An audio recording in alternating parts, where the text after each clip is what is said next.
Jaya Radha Madhava Punya Vihari.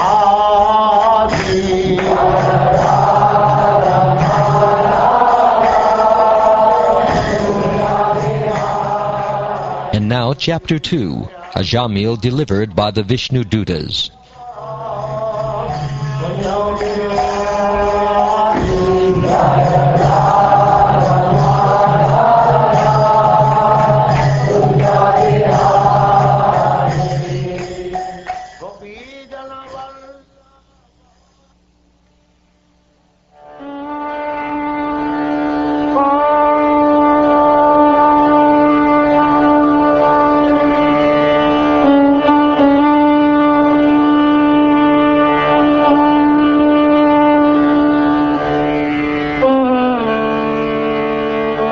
Devi Goswami said, "My dear king, the servants of Lord Vishnu are always very expert in logic and arguments. After hearing the statement of the Yamadutas, they replied as follows: Alas, how painful it is that irreligion is being introduced into an assembly where religion should be maintained. Indeed, those in charge of maintaining the religious principles are needlessly punishing a sinless, unpunishable person. A king or governmental official should be so well qualified that he acts as a father, maintainer, and protector of the citizens because of affection and love. He should give the citizens good advice and instructions according to the standard scriptures and should be equal to everyone. Yamaraj does this, for he is the supreme master of justice, and so do those who follow in his footsteps. However, if such persons become polluted and exhibit partiality by punishing an innocent, blameless person, where will the citizens go to take shelter for their maintenance and security? The mass of people follow the example of a leader in society and imitate his behavior. They accept as evidence whatever the leader accepts. People in general are not very advanced in knowledge by which to discriminate between religion and irreligion. The innocent, unenlightened citizen is like an ignorant animal sleeping in peace with its head on the lap of its master, faithfully believing in the master's protection. If a leader is actually kind-hearted and deserves to be the object of a living entity's faith, how can he punish or kill a foolish person who has fully surrendered in good faith and friendship? Ajamila has already atoned for all his sinful actions. Indeed, he has atoned not only for sins performed in one life, but for those performed in millions of lives. For in a helpless condition, he chanted the holy name of Narayan. Even though he did not chant purely, he chanted without offense, and therefore he is now pure and eligible for liberation. Even previously, while eating and at other times, this Ajamila would call his son, saying, "My dear Narayan, please come here." Although calling the name of his son, he nevertheless uttered the 4 syllables, Narayana. Simply by chanting the name of Narayan, in this way, he sufficiently atoned for the sinful reactions of millions of lives. The chanting of the holy name of Lord Vishnu is the best process of atonement for a thief of gold or other valuables, for a drunkard, for one who betrays a friend or relative, for one who kills a Brahmin, or for one who indulges in sex with the wife of his guru or another superior. It is also the best method of atonement for one who murders women, the king or his father, for one who slaughters cows, and for all other sinful men. Simply by chanting the holy name of Lord Vishnu, such sinful persons may attract the attention of the Supreme Lord, who therefore considers, "Because this man has chanted my holy name, my duty is to give him protection." By following the Vedic ritualistic ceremonies or undergoing atonement, sinful men do not become as purified as by chanting once the holy name of Lord Hari. Although ritualistic atonement may free one from sinful reactions, it does not awaken devotional service, unlike the chanting of the Lord's names, which reminds one of the Lord's fame, qualities, attributes, pastimes, and paraphernalia. The ritualistic ceremonies of atonement recommended in the religious scriptures are insufficient to cleanse the heart absolutely, because after atonement, one's mind again runs toward material activities.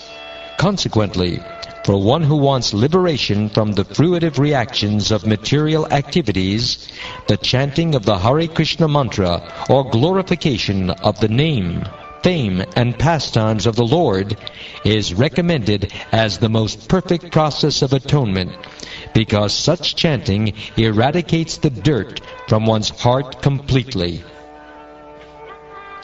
At the time of death, this Ajamila helplessly and very loudly chanted the holy name of the Lord, Narayan.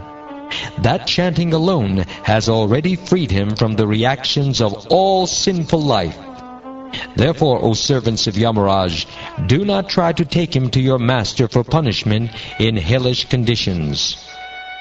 One who chants the holy name of the Lord is immediately freed from the reactions of unlimited sins, even if he chants indirectly to indicate something else, jokingly for musical entertainment, or even neglectfully. This is accepted by all the learned scholars of the scriptures. If one chants the holy name of Hari and then dies because of an accidental misfortune, such as falling from the top of a house, slipping and suffering broken bones while traveling on the road, being bitten by a serpent, being afflicted with pain and high fever, or being injured by a weapon, one immediately is absolved from having to enter hellish life, even though he is sinful. Authorities who are learned scholars and sages have carefully ascertained that one should atone for the heaviest sins by undergoing a heavy process of atonement, and one should atone for lighter sins by undergoing lighter atonement. Chanting the Hare Krishna mantra, however, vanquishes all the effects of sinful activities, regardless of whether heavy or light. Although one may neutralize the reactions of sinful life through austerity, charity, vows, and other such methods, these pious activities cannot uproot the material desires in one's heart. However, if one serves the lotus feet of the personality of Godhead, he is immediately freed from all such contaminations. As a fire burns dry grass to ashes, so the holy name of the Lord, whether chanted knowingly or unknowingly, burns to ashes without fail all the reactions of one's sinful activities. If a person unaware of the effective potency of a certain medicine takes that medicine, or is forced to take it, it will act even without his knowledge, because its potency does not depend on the patient's understanding. Similarly, even though one does not know the value of chanting the holy name of the Lord, if one chants knowingly or unknowingly, the chanting will be very effective.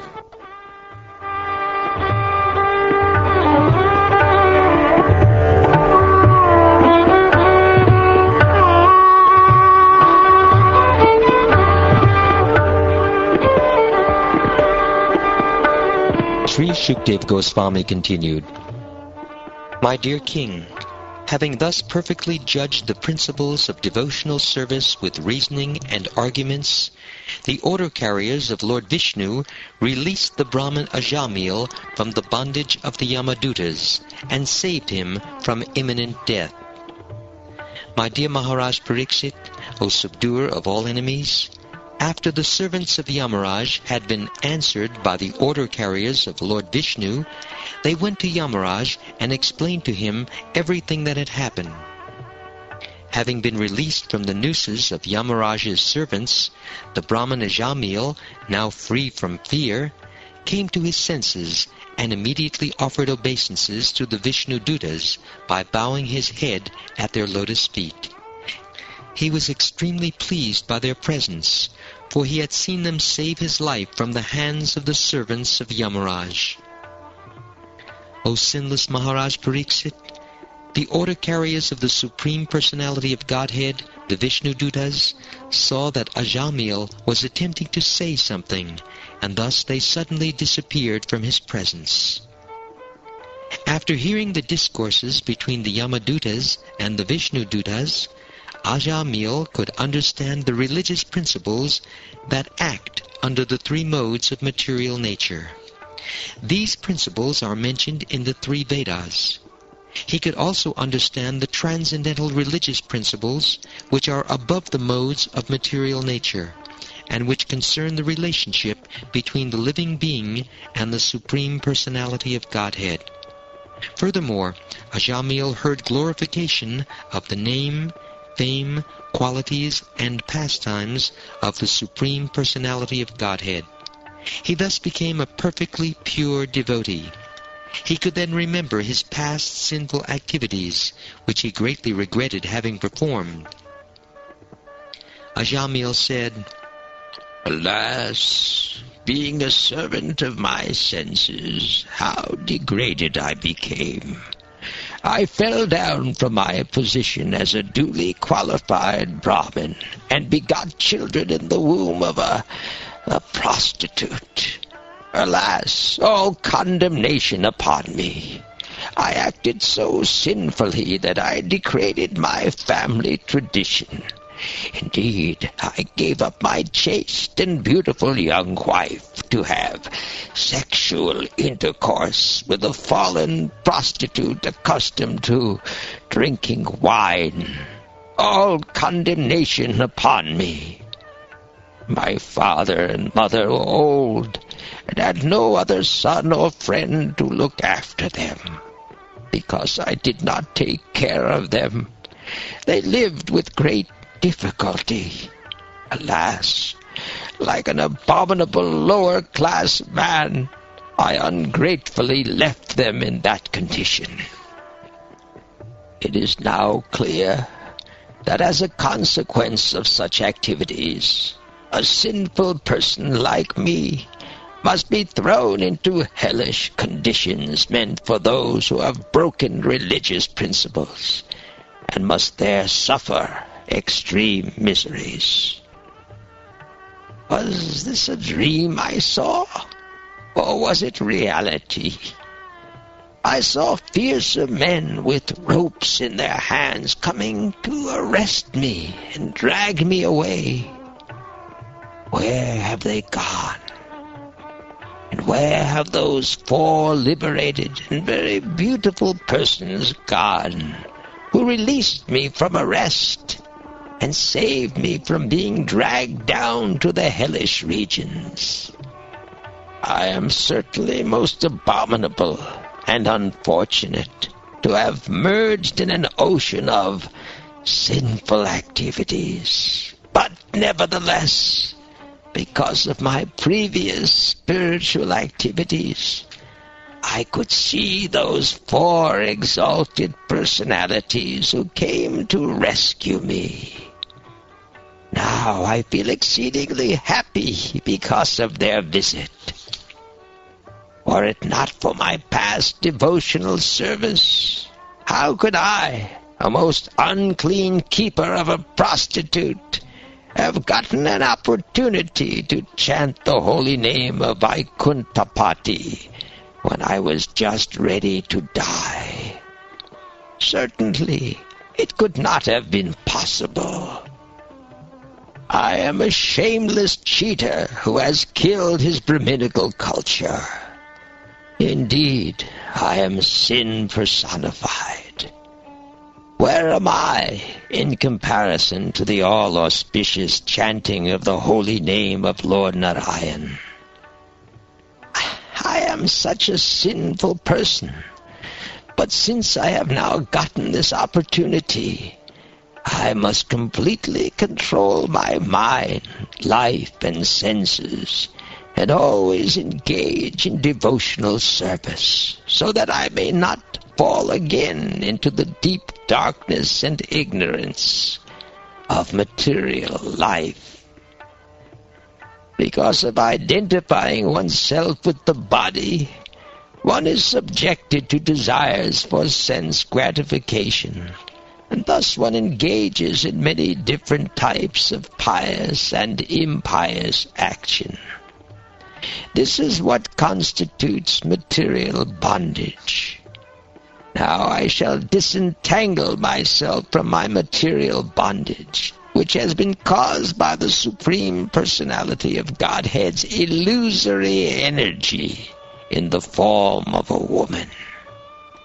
Being a most fallen soul, I was victimized by the illusory energy and have become like a dancing dog led around by a woman's hand. Now I shall give up all lusty desires and free myself from this illusion.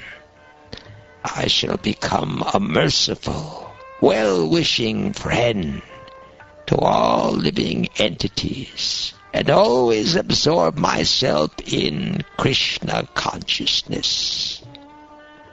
Simply because I chanted the holy name of the Lord in the association of devotees, my heart is now becoming purified. Therefore, I shall not fall victim again to the false lures of material sense gratification. Now that I have become fixed in the absolute truth, henceforward I shall not identify myself with the body. I shall give up false conceptions of I and mine, and fix my mind on the lotus feet of Krishna.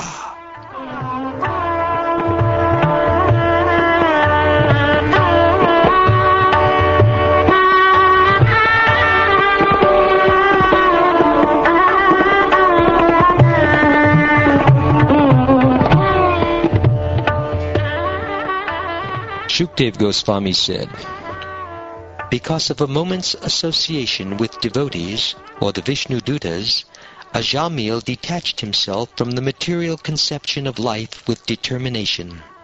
Thus freed from all material attraction, he immediately started for Hardwar. In Hardwar, Ajamila took shelter at a Vishnu temple, where he executed the process of bhakti yoga. He controlled his senses and fully applied his mind in the service of the Lord. Ajamila fully engaged in devotional service. Thus he detached his mind from the process of sense gratification and became fully absorbed in thinking of the form of the Lord. When his intelligence and mind were fixed upon the form of the Lord, the Brahmin Ajamila once again saw before him 4 celestial persons. He could understand that they were those he had seen previously, and thus he offered them his obeisances by bowing down before them. Upon seeing the Visnudhutas, Ajamila gave up his material body at Hardwar on the bank of the Ganges. He regained his original spiritual body, which was a body appropriate for an associate of the Lord. Accompanied by the order carriers of Lord Vishnu, Ajamila boarded an airplane made of gold. Passing through the airways, he went directly to the abode of Lord Vishnu, the husband of the goddess of fortune. Ajamila was a Brahmin who, because of bad association, had given up all Brahminical culture and religious principles. Becoming most fallen, he stole, drank, and performed other abominable acts. He even kept a prostitute. Thus he was destined to be carried away to hell by the order carriers of Yamaraj, but he was immediately rescued simply by a glimpse of the chanting of the holy name Narayan. Therefore, one who desires freedom from material bondage should adopt the process of chanting and glorifying the name, fame, form, and pastimes of the Supreme Personality of Godhead, at whose feet all the holy places stand. One cannot derive the proper benefit from other methods, such as pious atonement, speculative knowledge, and meditation in mystic yoga, because even after following such methods, one takes to fruitive activities again, unable to control his mind, which is contaminated by the base qualities of nature, namely passion and ignorance. Because this very confidential historical narration has the potency to vanquish all sinful reactions, one who hears or describes it with faith and devotion is no longer doomed to hellish life, regardless of his having a material body, and regardless of how sinful he may have been. Indeed, the Yamadutas, who carry out the orders of Yamaraj, do not approach him even to see him. After giving up his body, he returns home, back to Godhead, where he is very respectfully received and worshipped. While suffering at the time of death, Ajamila chanted the holy name of the Lord, and although the chanting was directed toward his son, he nevertheless returned home, back to Godhead. Therefore, if one faithfully and inoffensively chants the holy name of the Lord, where is the doubt that he will return to Godhead?